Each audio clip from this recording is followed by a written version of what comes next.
Welcome to the webinar on monitoring the Atlantic Coast Pipeline with online mapping. West Virginia Rivers and Trout Unlimited are pleased to provide the West Virginia Water Quality Monitoring and Pipeline Visual Assessment Program volunteers with this webinar on the Pipeline Compliance Surveillance Mapping System, an online interactive map of the Atlantic Coast Pipeline. I'm Autumn Crow with West Virginia Rivers Coalition, and I will be moderating the webinar. Jake Lemon with Trout Unlimited is also with us tonight to explain how our monitoring program and Pipeline CSI overlap.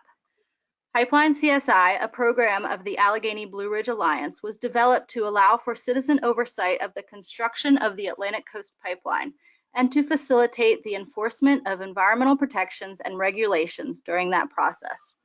Dan Schaefer and Ben Cunningham with Pipeline CSI will be providing an overview of the online mapping tool. Before we get started, I'd like to go over a few housekeeping items. Just as a reminder, if you are viewing this webinar as a group, please be sure to send me everyone's contact information so we can follow up with everyone with important program updates. This webinar is being recorded and will be sent to you in an email following the live version. It will also be available on our websites to download. There will be a question and answer period following the completion of the presentations. The panelists will be available to answer questions at the end of the webinar, so you can type your questions into the question box on the right-hand side of your screen in the webinar control panel at any time during the presentations. There are 3 handouts available for download that can be found under the Handouts tab: the top 10 list for non-compliance issues, the Mapping User Guide, and the Aerial Photo Reviewer Guide. You'll also receive a short survey following the completion of the webinar. Please take a few minutes to let us know your previous experience, rate your satisfaction with the webinar, and your confidence level in using the maps. And please offer us any suggestions you have to help us improve the program. And before we get started, we'd like to send a quick poll to everyone to see how many of you have experience with the CSI map or other online mapping programs. So I'm going to launch this poll.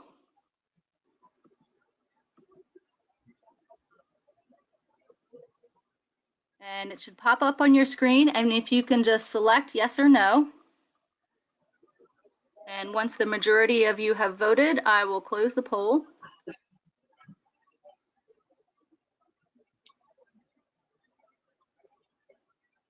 And display the results.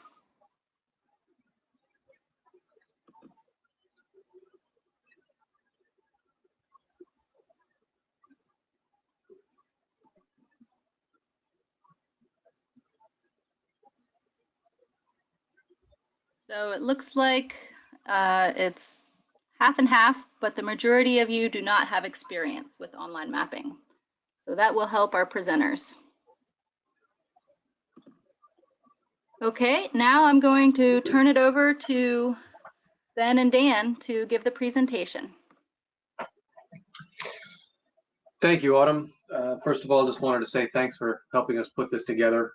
It's great to be able to get the word out and also do what we can to help people use the tools we put out there to monitor and aid in enforcement on this project, which obviously none of us want.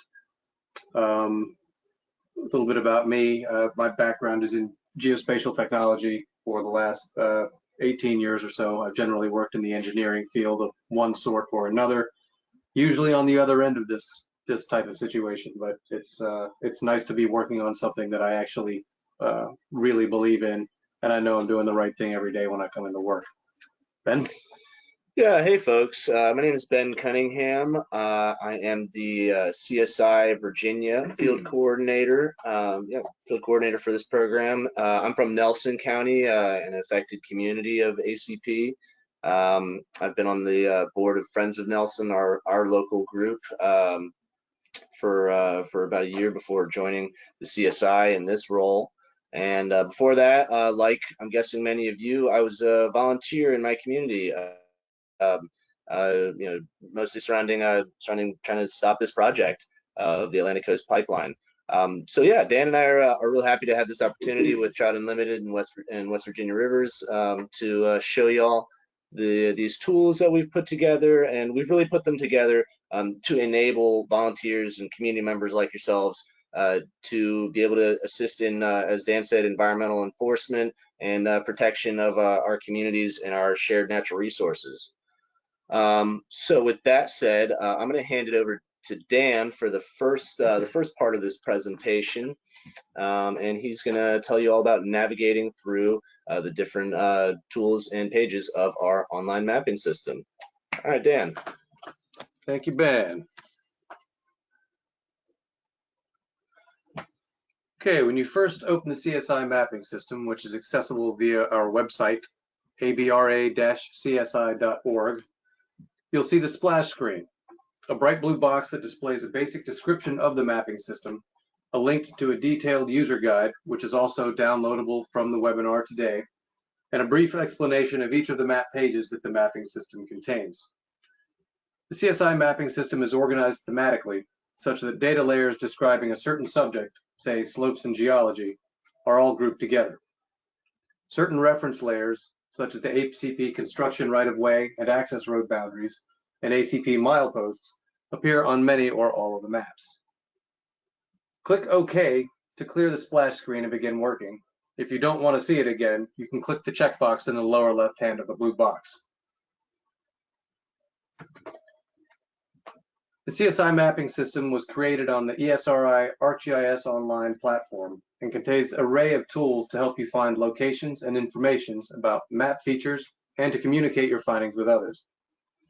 The tools are located in the corners of the map window. Counterclockwise from the upper left, they are the zoom tools and the search bar, scale bar and the coordinate readout, the app state button, and in the upper right, the main toolbar or mapping tools. Located in the upper left of the map window, the zoom tools allow you to zoom in, zoom out with the plus and minus symbols, zoom to the map's initial extent or home, zoom to your own location if you're connected to the internet, and zoom to previous or next extent.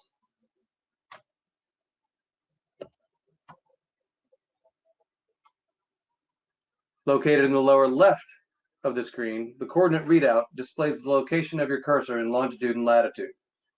By clicking the small star or crosshairs on the left side of the coordinate readout, you can set or capture the coordinates of any location you choose on the map. You can copy these coordinates and paste them into the search bar on other maps to view the same location on other map pages. The search bar allows you to zoom directly to a known location. Enter latitude, longitude coordinates into the search bar, or cut and paste them from the measure tool's location function or the coordinate readout tool that we just discussed. The map will zoom directly to that location and will zoom into the map resolution. After your first use, the CSI mapping system will display the app state button for a few seconds upon loading.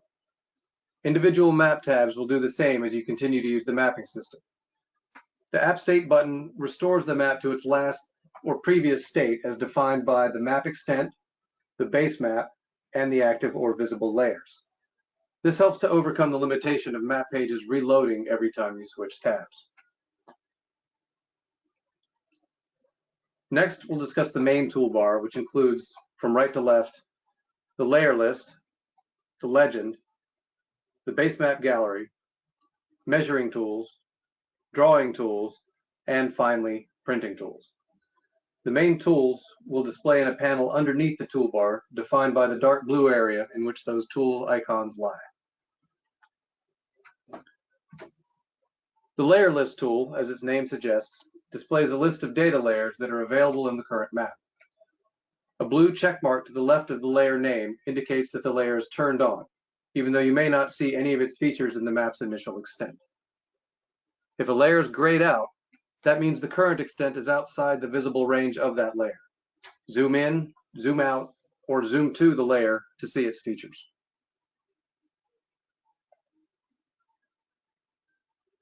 In the upper right corner of the layer list panel, you'll see the Control All Layers button. Using this button with a single click, you can turn all the layers on or off and expand or collapse the legend for all of the layers at once. As noted above, basic layer visibility is controlled with the checkbox to the left of the layer's name in the layer list. A drop-down arrow directly to the left of the on-off checkbox will expand that layer's individual legend to display the symbols associated with that layer. Finally, to the right of the layer name, you'll find a button that looks like an ellipsis.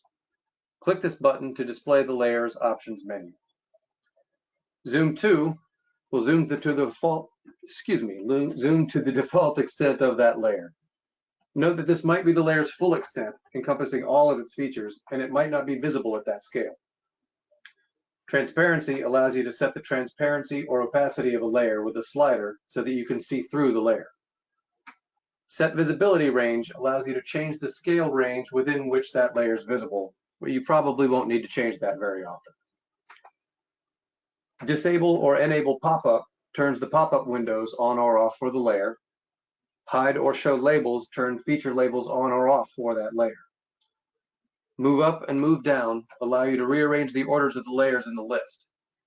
Changing the orders of the layer list will also change how those layers are stacked or visible within the map. For instance, if you want layers 1 and 2 on, but you don't like that layer 1 seems to cover layer 2 up, you can change the order by moving layer 2 up in the layer list until it is above layer 1. It will then display on top of layer 1 and obscure its features. Now that we've mentioned them, most layers have pop-up windows that contain additional information about individual features. To access a feature's pop-up window, simply click on the feature. For a closer look, use the Zoom to button to zoom the map directly to the feature of interest. The second tool we'll discuss is the legend. Clicking the legend button displays the map legend. The legend shows the symbols associated with each layer and makes interpreting the map possible. Only layers that are currently visible on the map will display in the legend. At times, you may wish to change the background or base map that's shown behind all of the data layers in the list. To choose a different base map, click the Base Map Gallery button. You may choose from 12 available base maps to best display the data that interests you. The USA Topo base map displays a seamless USGS topographic map, similar to paper topo quadrangle maps that you may have gone hiking with. This base map has prominent contours, stream names, and trails that can aid in navigation. The national map is good for producing location maps. It has less detail in rural areas when zoomed out than the USA Topo base map. Imagery or imagery with labels allow you to see what is actually on the ground at any location with high resolution. Next up, the measurement tools. These tools allow you to measure areas and distances on the map and to capture locations as latitude-longitude coordinates. To use the area measurement tool, click the area tool button and then draw a polygon on the map or along the boundaries of a feature to determine the area that it covers. You can change the area units from the drop-down menu to the right of the tool selector. To measure distances between features or locations, click the Distance tool button, the middle button. Draw a straight line between two features for an as the crow flies kind of measurement. To measure a path or a perimeter, draw line segments by continuing to click on the map in appropriate locations. The overall length will update in the measurement result area below the tool buttons. You may change distance units using the drop-down menu, as with the area tool. The last of the measurement tools is the location tool. With it, you can select a point location or a feature of interest to find its coordinate location in latitude and longitude. You can copy coordinates from the measurement tool panel for use in other programs or to paste into documents. Or, like the coordinate readout, you may copy and paste them into the search bar on another map to zoom to that location.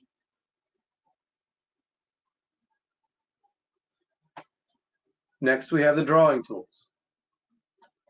You can use the drawing tools to add points, lines, polygon shapes, and text to your maps. These can be helpful when communicating the specifics of a location to another volunteer or simply for your own future reference.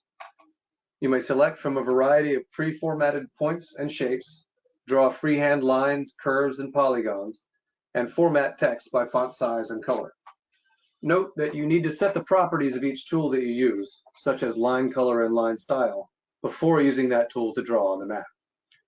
Drawn items are not selected and cannot be changed, only cleared or undone.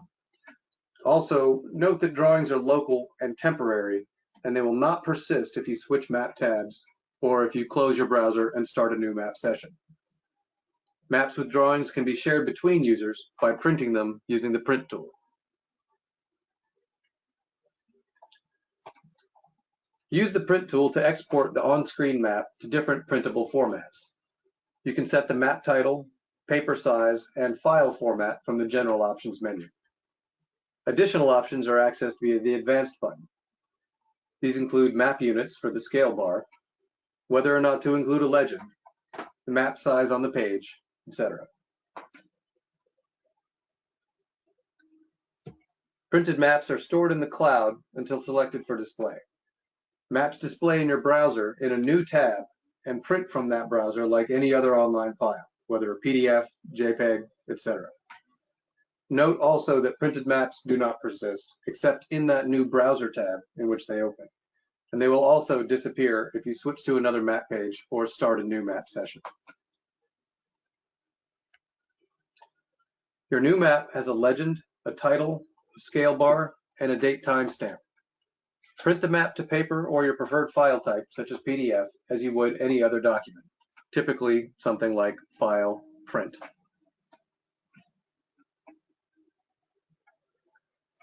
Some maps and layers have available attribute tables to aid you in your work. Attribute tables contain additional information about features within a layer and are referenced to create the pop-up windows throughout the CSI mapping system.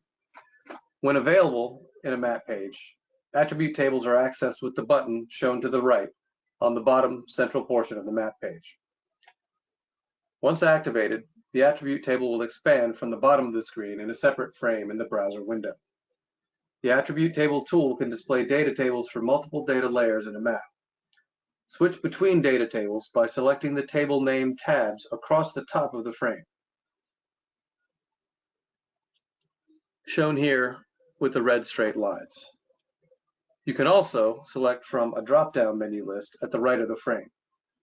A list of available layers will appear from which you can select the desired data table. The active layer will appear on the top of the other tabs and thus be a bit more prominent. Here it's highlighted by the red rectangle.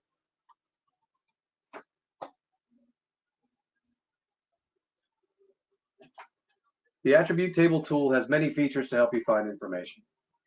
Feature records selected in the table will be highlighted in blue in both the attribute table and the map. Multiple feature records can be selected using the Shift or Control keys while clicking with the mouse, much like in your file system. To limit the records listed in the table to only those currently visible in the map, use the Filter by Map Extent button, that's shown all the way to the left with the red arrow. Next to it, the Zoom To button will zoom the map to the extent of all the selected features. The Clear Selection button on the right is self-explanatory. You may also hide or show any of the columns in the attribute table by clicking the Options button on the left side and selecting Show Hide Columns. A list of columns will appear on the right of the frame that may be turned on or off with checkboxes. A final handy feature is the ability to easily sort columns in ascending or descending order by clicking on the column heading. This can be quite helpful in reducing the time required to find a particular feature if you know its value in that column. One last tool to look at is a marker. You can share findings or information with colleagues by creating markers in your map. How do I get rid of that? Yeah, I got you. Thank you. Sorry, the webinar window was covering some stuff we needed. So you can create markers in the map that make it easy to share information with your colleagues. A marker stores the state of the map the map window as you're looking at it in a URL, and you can share that URL as a link with other people. The current visible layers and the zoom scale will automatically display when that other person opens the link that you send them. Note that when you send someone a marker or you open a marker, it opens directly in the map page that it came from. It does not open the entire CSI mapping system. To create a marker, click on a feature to open its pop-up window. Then click the ellipsis button at the lower right of the pop-up, select Add a Marker. To share your map with someone, click on the marker. Its pop-up window will contain a URL. Select the URL by clicking and dragging to the right. Copy the selected text and paste it as a link in an email document or however else you need to send it.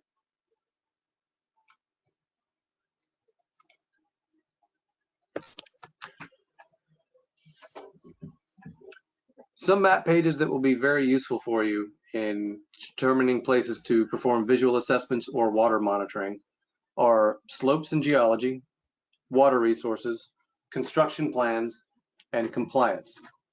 A brief description of all of the map tabs is shown in the splash screen when you first open the CSI mapping system. But we decided to show you these four as we think they'll be the most helpful.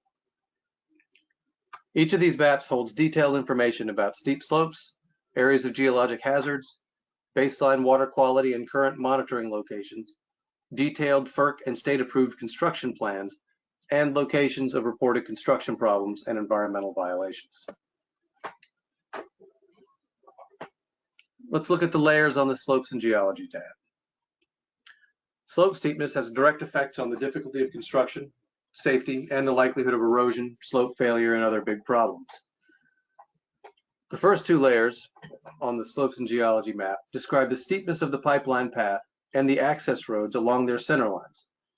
Slopes greater than 30% and 100 feet in length along the right-of-way center line and slopes greater than 30% in any direction are also highlighted, a little lower down the layer list in pink.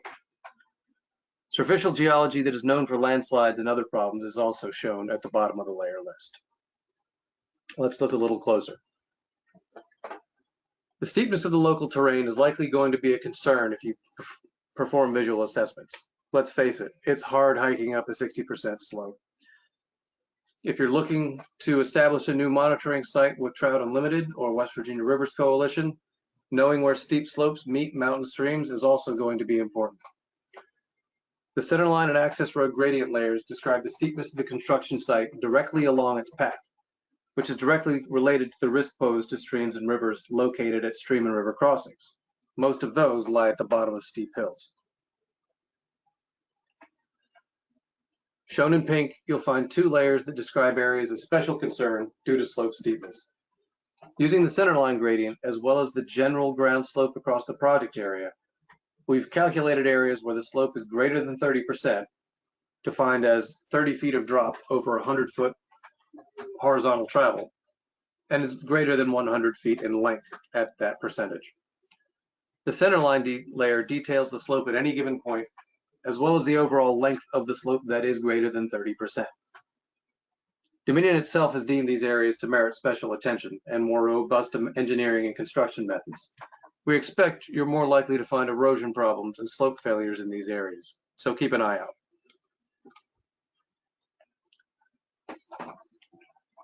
In addition, the slopes and geology map page highlights geological formations of concern, those that are highly erodible or prone to landslide, and a more regional picture of steep slopes in the area.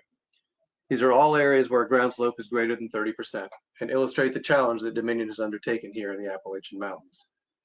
Looking at the slopes and geology tab, turn on the steep slopes in the vicinity layer right at the bottom of the layer list and pan around. There's not a lot of flat ground to be seen. The Water Resources tab contains a lot of useful layers.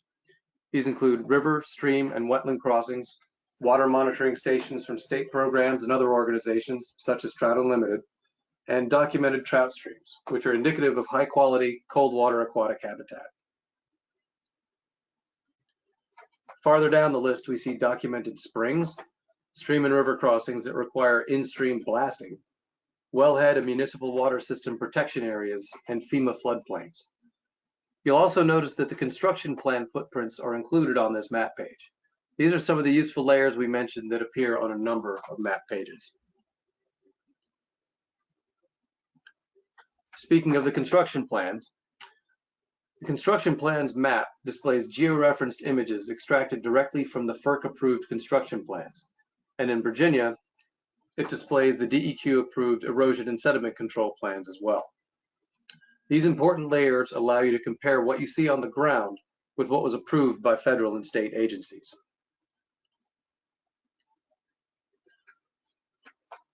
Turning on the imagery layers located farther down the layer list, the construction alignment sheets will appear under the construction footprints.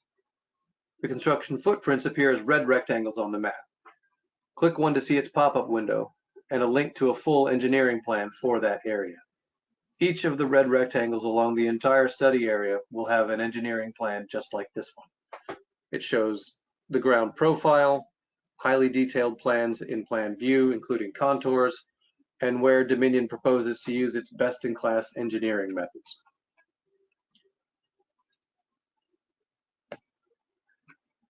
In Virginia, the erosion and sediment control plans that were approved by DEQ are detailed by pink rectangles. The erosion and sediment control plans are more detailed than the construction alignment sheets for the initial construction plans and may be the layer of choice if you're looking for information in Virginia, assuming construction does start there. Next, we come to the compliance map. The compliance map page contains, most importantly, group layers of Dominion or agency document instances of non-compliance with environmental laws and reports from the Pipeline CSI program. The layers are organized by the CSI top 10 list of observable non-compliance issues, which we discussed earlier and we will discuss later.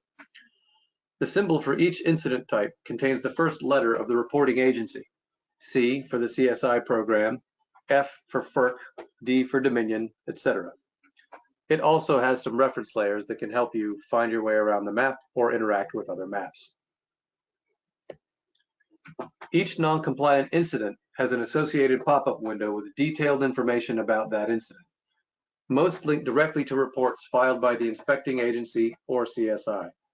All of the pop-ups follow a common format to make finding information easier. The compliance map shows us what problems the project is encountering, where they are, how often they occur, and whether they're really being fixed. Now I'll hand it over to Ben to discuss the Pipeline Air Force map and how to deal with aerial photography in your monitoring. All right, thank you, Dan. All right, folks, it's probably a lot to chew, but don't worry, this is recorded. So yeah, now about the Pipeline Air Force Flights tab. So a very important part of our CSI mapping system is our Pipeline Air Force Flights tab. The Pipeline Air Force is a volunteer network of pilots and drone pilots that has been busy capturing aerial imagery of the ACP and organizing it into a legible and shareable format, which you can review on this map page. Drones are used to deploy quickly to specific sites and make timely observations. Manned airplanes are used for long-distance overflights that update our understanding of the overall status of ACP construction. We also welcome volunteer pilots and Part 107 licensed drone pilots to join us in gathering more intelligence on ACP from the skies.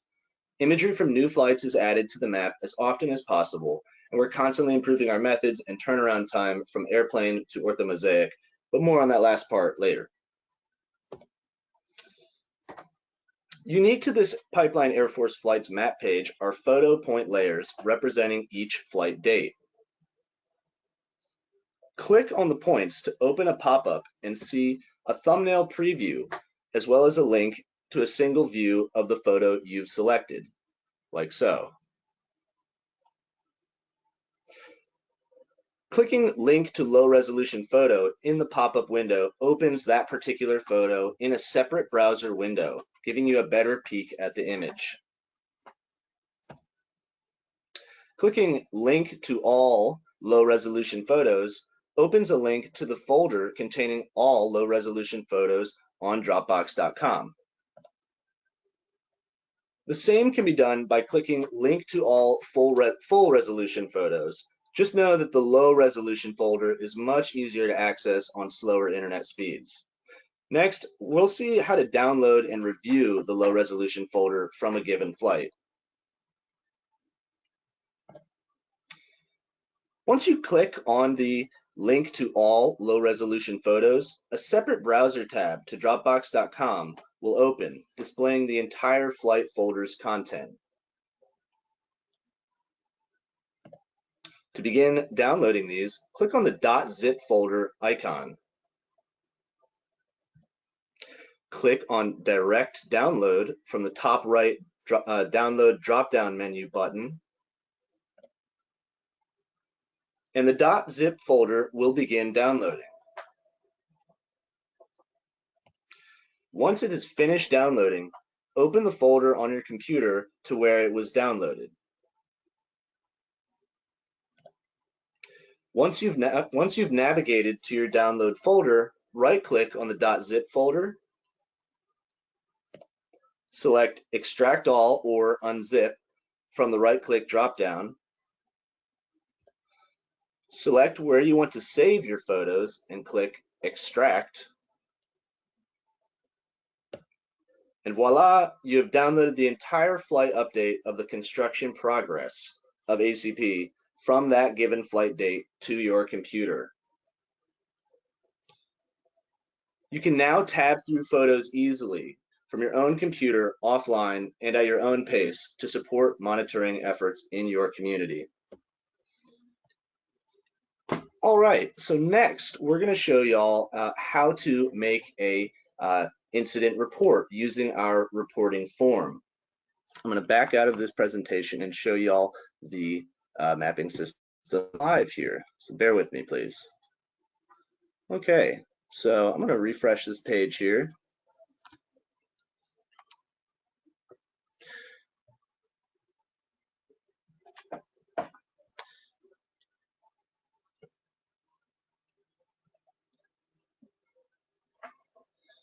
As with any internet-based technology, the speed at which the layers and the website load depend on your internet speed. So, as Dan showed you earlier, here is our splash screen. User guide can be accessed right there, as well as above right here. Here are some descriptions, as he described, of these map tabs up top. We're going to go ahead and close this. And I'm going to show you how to create your own incident report. All right. This is the Pipeline CSI incident report form. Use this form to document your observations of construction activity and pollution incidents along the route of the Atlantic Coast Pipeline Project in Virginia and West Virginia. Now bear with us, folks, as I describe this and Dan helps me fill it out. Okay, so please keep in mind that when you're not able to use this form, when you're offline, you can still notify the CSI of your observations by calling our hotline at 1-877-462-2272 or 1-877-GO-TO-ABRA. You can also send an email to csi@abralliance.org, being sure to describe the who, what, when, and where of your observation. Any vetted pollution or construction non-compliance incidents will be posted to our online mapping system without submitter contact information to protect your privacy. Any citizen observations that make it onto the compliance tab of the mapping system will already have been reported to the appropriate regulatory agency. All right, to find out more, please visit abra-csi.org. Okay, for starters, you'll need to fill out the who section by typing in your email address and your first and last name. Also, the best phone number to reach you by. Again, your contact information will remain confidential. However, we ask this because we may need to contact you for follow-up about your incident report. All right. Next, we'll need to know when you made your observation. Enter the time and date that you made your observation. Please note, any volunteer members of our aerial photo review team should enter the date and time at which the photo was taken, not the time at which they reviewed the photo. Now, perhaps the most important piece of information you can give us on this form is the location. Under the where section from the form, and Dan is taking some coordinates here from that we got from the mapping system as we described to you earlier. We'll just set it up so it's a little easier here. But under the where section of the form, you're asked to enter a coordinate location, as you just saw Dan do, into the address bar of the form's map. From your computer, the best way to do so is by copying those coordinates captured by the location measurement tool in the mapping system and pasting the coordinates into the address bar of the form. A link to the mapping system and its detailed user guide are listed directly below this portion of the incident report form for your convenience. So if you need to refer back to this stuff, it's right there for you. Yeah. After entering those coordinates, you'll need to select the county and state in which the incident occurred from the drop-down list. If your observation was of an impacted stream or wetland, type in its known name or ACP project designation in the last field of the where section. Example names, we're going to pick on Townsend Draft or Warwick Run or SLEB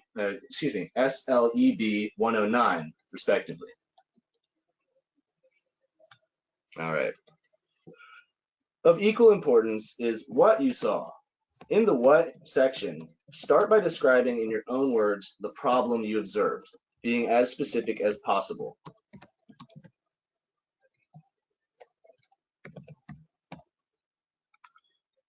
Please excuse the spelling. We'll know what you mean. A kind of precarious situation here. We'll know what you mean. All right. Next, we ask you to select one or two of the top 10 incident types that most closely resemble the incident that you observed. If you're not familiar with our top 10 list of observable noncompliance issues, you can review our helpful document on the subject by clicking the link provided here within the form, and I believe we've also attached it as a handout to this webinar.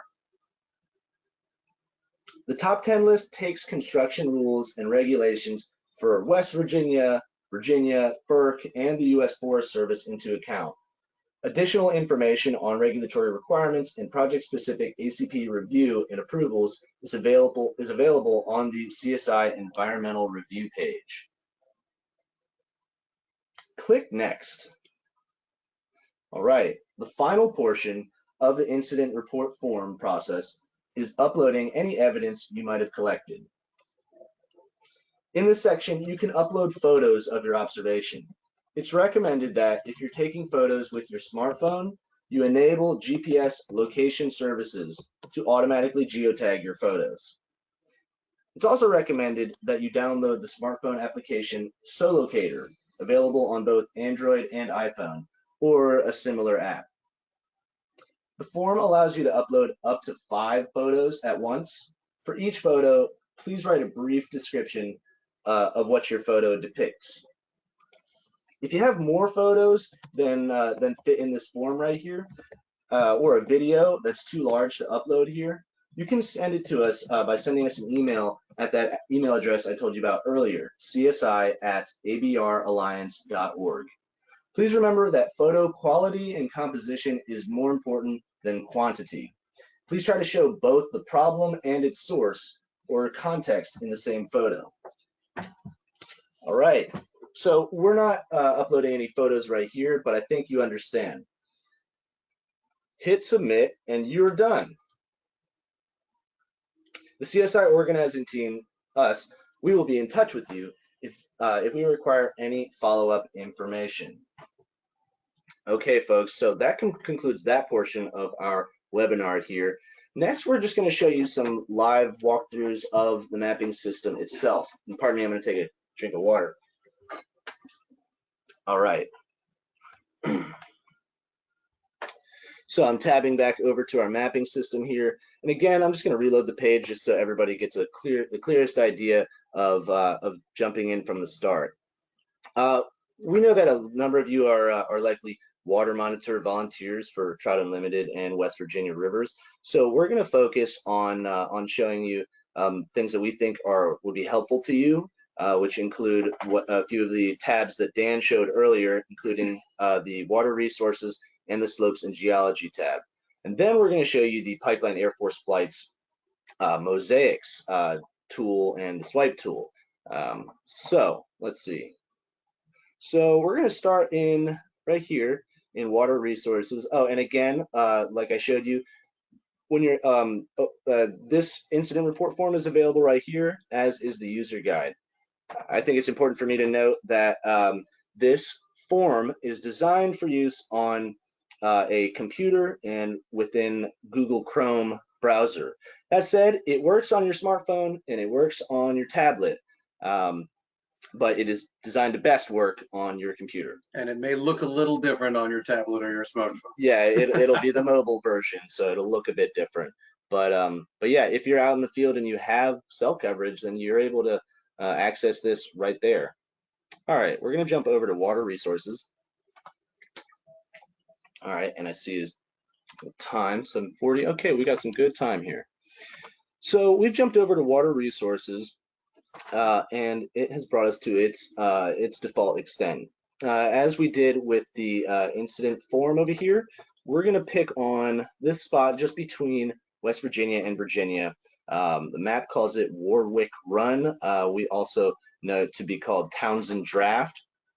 And what can we see here? Well, if we turn on our, just as is, if we turn on our legend, we can see that these blue streams are a number of them right here. Warwick Run or Townsend Draft is a reproducing trout stream. So if we're looking to preserve our natural resources, then perhaps monitoring reproducing trout streams are a good place to start. So, and what I'm showing you is reproducible anywhere along ACP here that is local to you. So we found a spot that is a high quality habitat. What else do we want to know about it? Well, we can also see here just by the default view of the maps that it is that these access roads coming off of ACP right here, they abut a public road, which leads me to believe that if I were in one of your shoes, I might be able to go to that site more easily than maybe way up here on the mountainside. Let me see. Something else we can tell when we go back to our layer list here, and we turn on ACP. What are you looking for? I'm looking for water crossing. There it is. Water crossings here. These orange pieces, excuse me, right here, they pop up and show us everywhere that ACP or an access road crosses a water body. So we can see right here that that this crosses Warwick Run or Townsend Draft. Another great indication that this is a likely impacted location. So let me see. So we found a spot that we think we can access. What else do we need to know about it? We'll answer that question in just a moment. In just a moment. Sorry, I'm reaching over the table here. So something else we'd like to know is one other thing we may want to know if we're looking at trout habitat or water quality in general is just how much damage is going to be done to the streams in this area. One of our layers, which I just turned on, shows all the locations where there will be in-stream blasting during the crossing process. One can imagine this is going to loosen up quite a bit of sediment and really mess with water quality for quite some time. So just in this area, we've got 4 locations where they're going to be blasting through first order stream beds right above the area that we're potentially looking at monitoring. We've got a number of reproducing trout streams in the area. This is really not a great place for them to be building. This might actually be a great place for us to do some monitoring. You can see that the stream crosses a public road, which is actually fair-sized 2-lane road, if I recall. And there's a bridge, fairly easy place to get down to the water here. One way we might want to check this is by changing our base map and looking at satellite imagery to see what's really going on. And yes, indeed, not only is there a bridge, but there's probably an area we can pull off and easily access that stream right here. Let's go back to the normal one.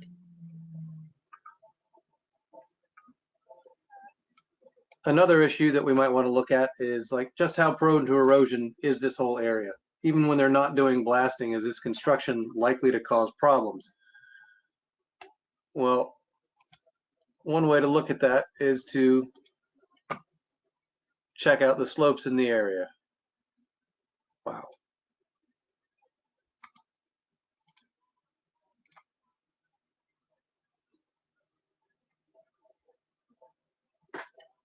Again, for those of you that haven't used our mapping system before, this just illustrates that that to jump straight back to the same location, you're going to want to capture those coordinates because you will not be viewing the same exact location when you switch between map tabs.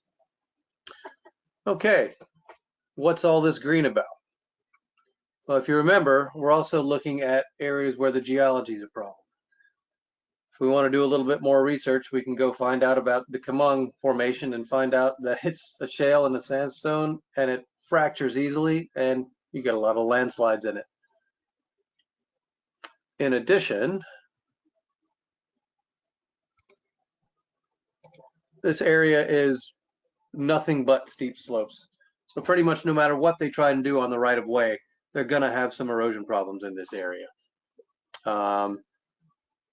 They're also, in some cases, building across the slope, which is something even their own engineers don't like to do because it creates a lot of problems with landslides and makes erosion control off the side of the right of way very difficult. So it looks like this area along Warwick Run with its ease of accessibility, in-stream blasting nearby, steep slopes, and an easy place to monitor would be a pretty good location to look for. Finding similar locations, just pan along the ACP right-of-way, look for roads and stream crossings, look for trout streams. That's probably the easiest way to start, and then look at things like slopes, geology, whether or not there have already been issues in that area, such as with the compliance map.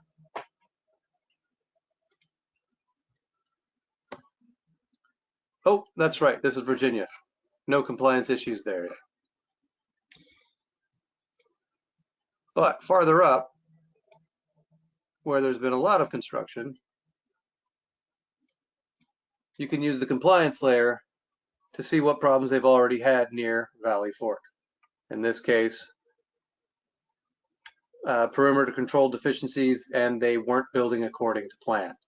That usually ends up with problems farther down the line.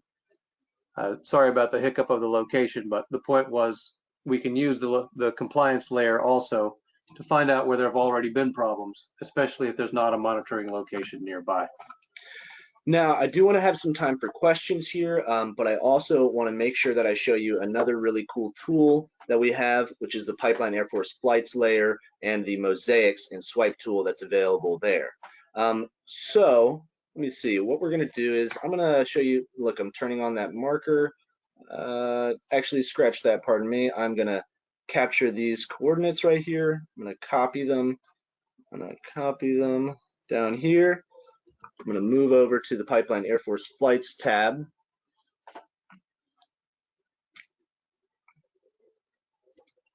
I'm going to drop those coordinates into the search bar again.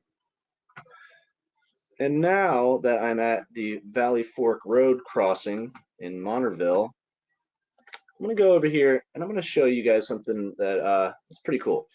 So we have what we call aerial mosaics. All of these photo points are crunched together. I'm going to cut them off right now. You'll see why shortly. They're crunched together to create one big image. Now that big image right here, we can compare, and let me turn off this right here. And as you can see, those photo points are now represented by imagery. What else can we do with this? We've been doing flights like this in the Pipeline Air Force over different amounts of time on different dates, as you can see from these flight dates over here. Let me see. Let's compare November to this past March, November of last year. I'm going to turn on those two aerial mosaics. I'm going to close it, and up here I'm going to turn on the swipe tool. So I'm telling it to swipe away the one from March, and when I zoom in here, I'm able to grab this swipe bar and see things change over time. And that's pretty cool, right? We're pretty proud of that feature. So as I said, I want to save some time for questions here. So, and I've gotten to show you this this great tool that we've developed, and we've gotten through the rest of our navigation here.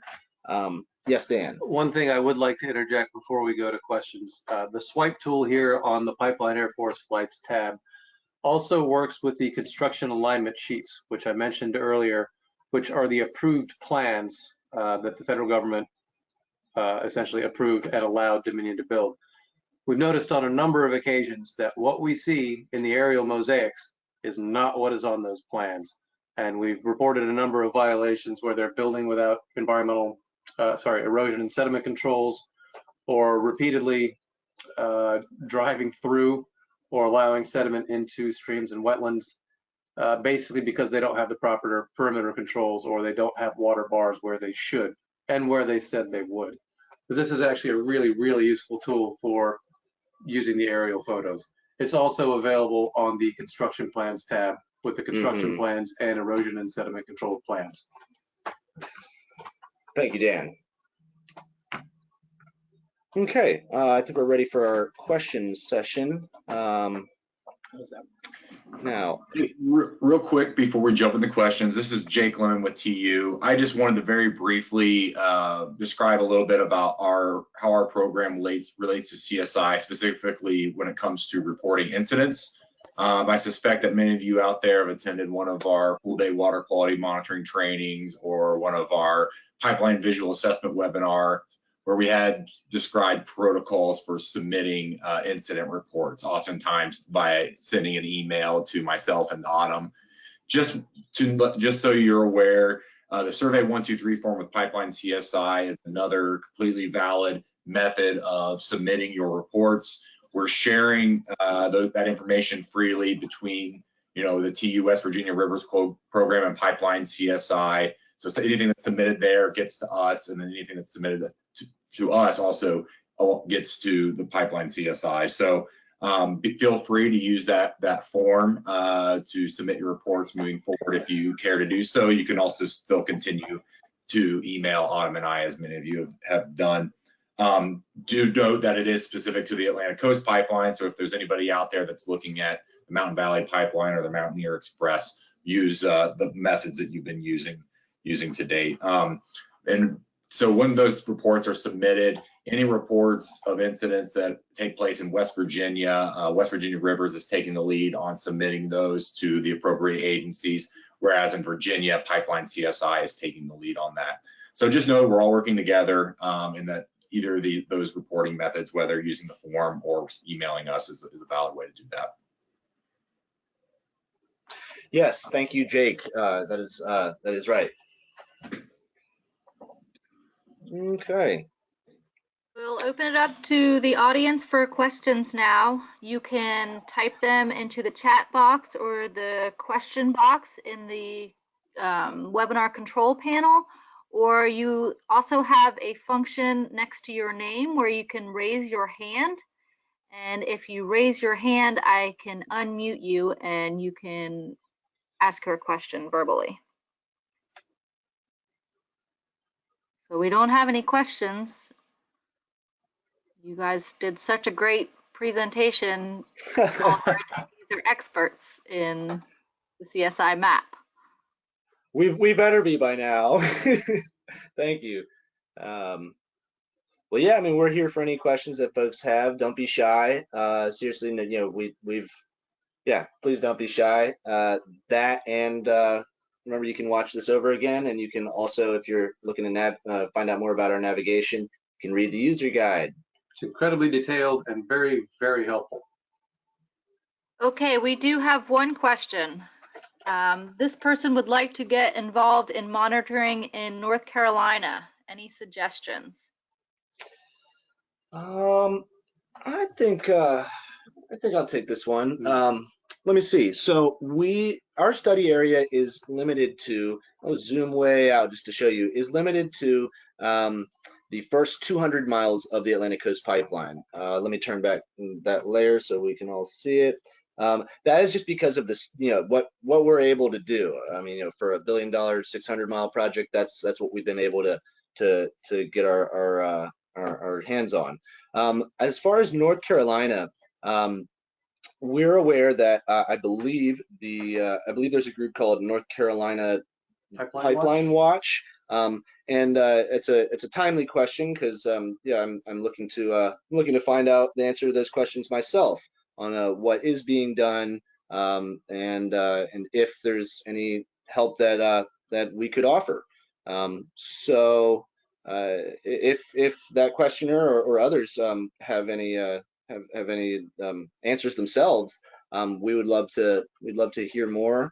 And I mean, depending on where ACP goes, as we know, as many of us are aware, it's up in the air at this point. But depending on what happens with it, we have our ears to the ground for the future.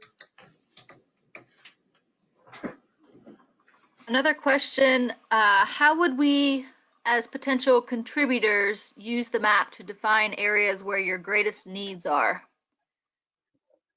So how would a user find areas where there is little monitoring happening?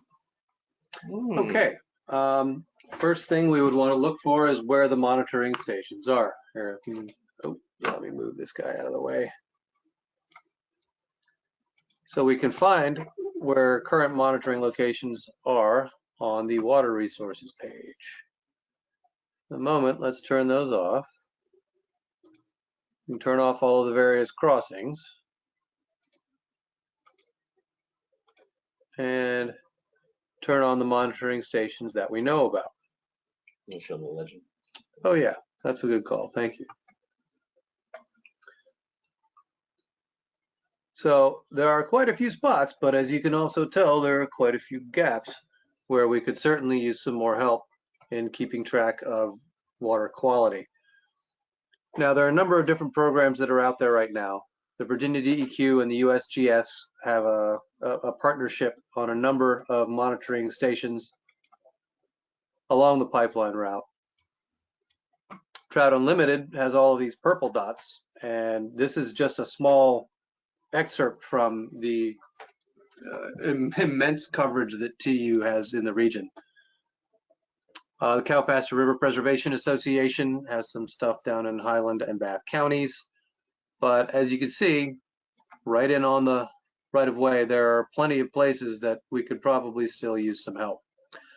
What I'd recommend is find a place that's relatively near you, within a half-hour drive.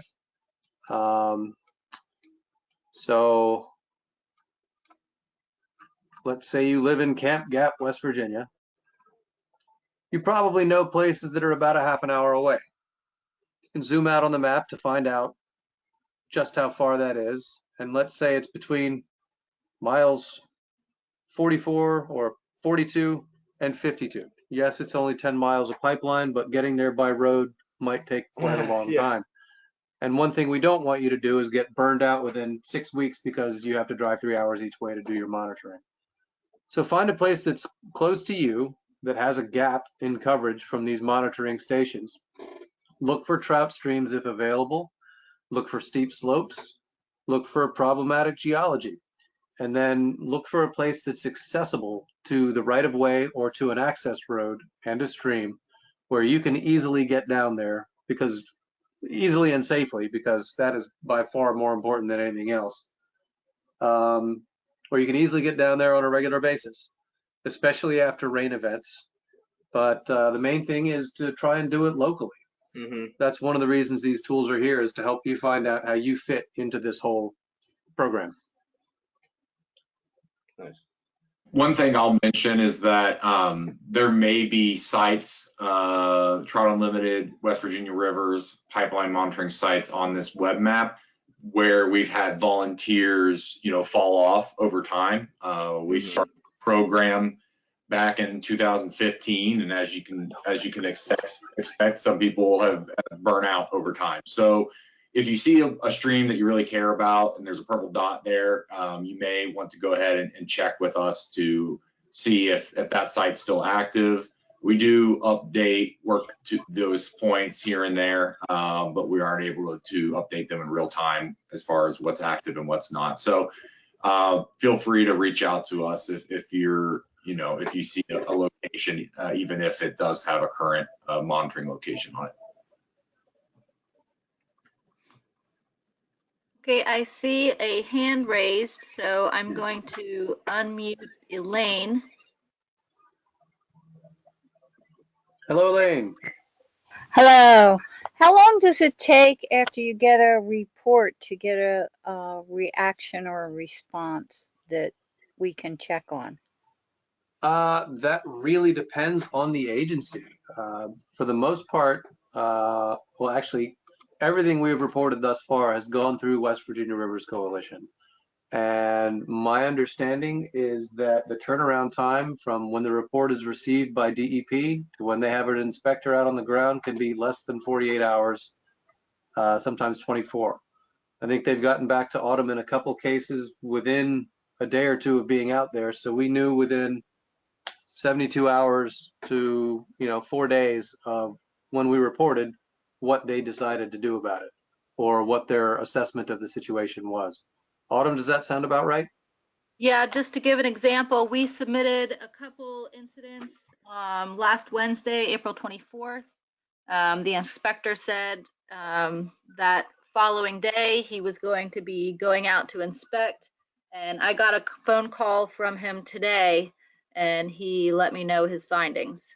There were some marginal issues that he documented, and then we'll update the compliance layer to reflect that. Thank you. Thank you.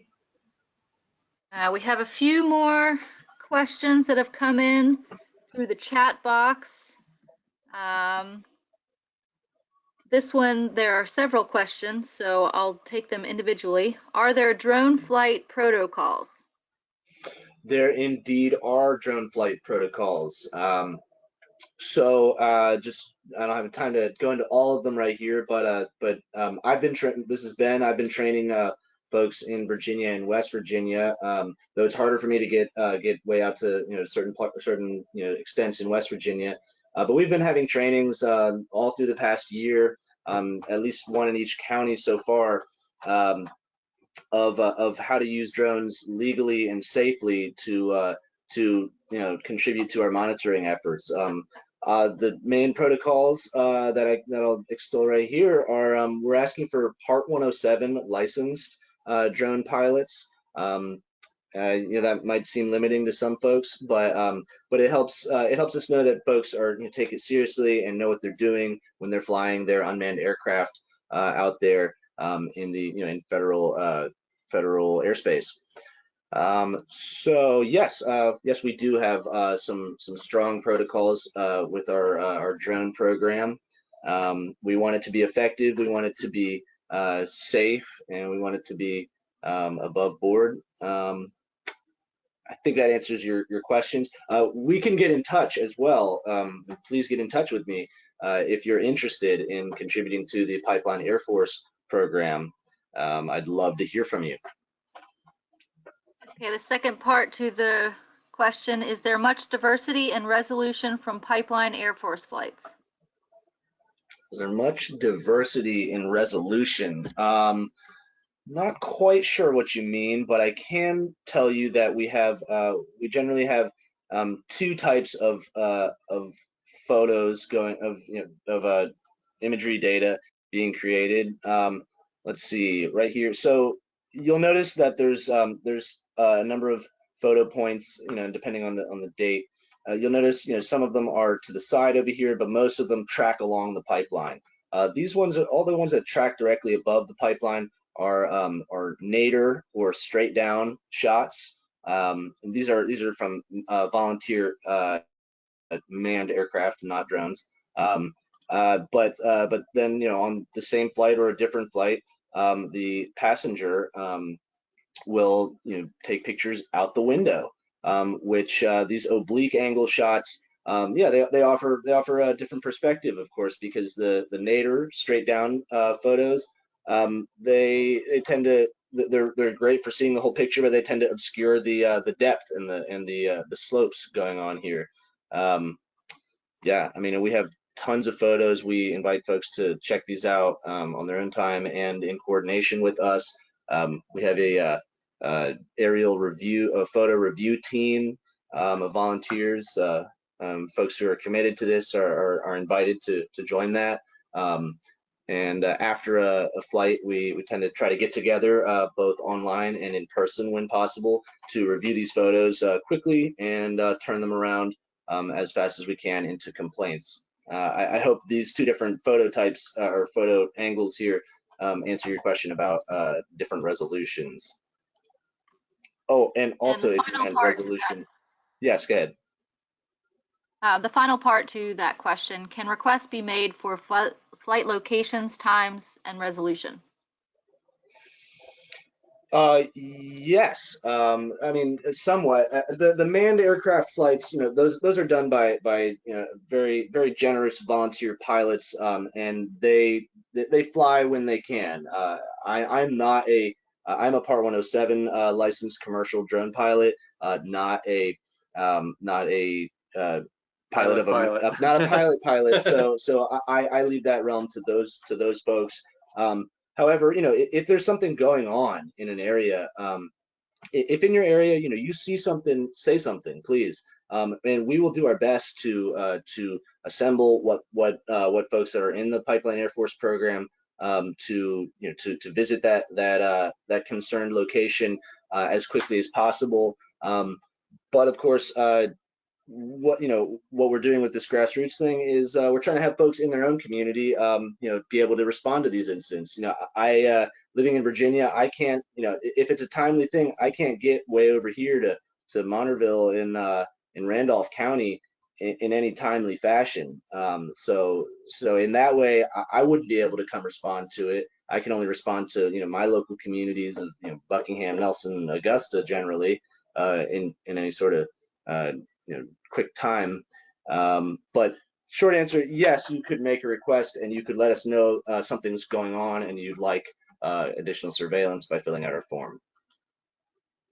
Okay, and we have two more questions if folks just want to bear with us. This one, are access roads access for everyone or just for workers? And I could take that one. Yeah, go for it.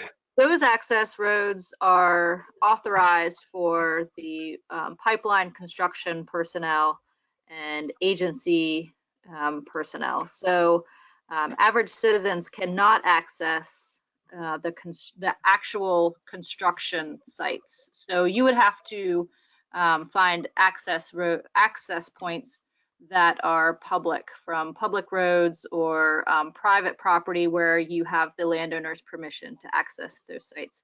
None of our volunteers, we don't recommend anyone go on the construction site or their approved access roads because you would be trespassing. And the final question, if ACP starts building at the Buckingham compressor station and goes south before going north, will you focus more on the southern part? Yes, that is what we hope to do. As all of us know, we don't know the future yet on what will be. We are currently set up to, and I'm gonna let Dan answer this as well, since that's an open question. Right now, we're set up as we've discussed. Our study area is the first 200 miles, so most of our organizing has been organized there. And that's where I can respond to and stuff. But in short, we want to stop this project in whatever form it takes. That's my quick answer right there. Dan, do you have anything you want to add to that? Sure. As you said, we don't know the future. We do know that building south and east from Buckingham is certainly a potential plan B for Dominion. The issue is not really one of technical capability to do this. It's more about organization. If there are people out there that are willing to participate and be local organizers and kind of be active in their communities and help people get out there and keep on top of things, we can put that information together. But given where we are here in Virginia, we can't do that for West Virginia. Thankfully, we have Autumn and Jacob. We can't do that for North Carolina. We need to find people on the ground who are willing to do the work there, and we can help them from a technical standpoint. Yeah, thank you. That's very well put. Well, that's all the questions. So that's going to conclude the webinar. Thank you all for joining. Thank you to Ben and Dan for presenting this excellent tool. And for our participants, please be sure to fill out the evaluations that you get as soon as you close, and then they will also be included in a follow-up email.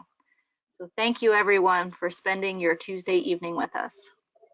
Yes, thank you. And thank you, Jacob and Autumn. We really appreciate it. Thanks a lot, guys.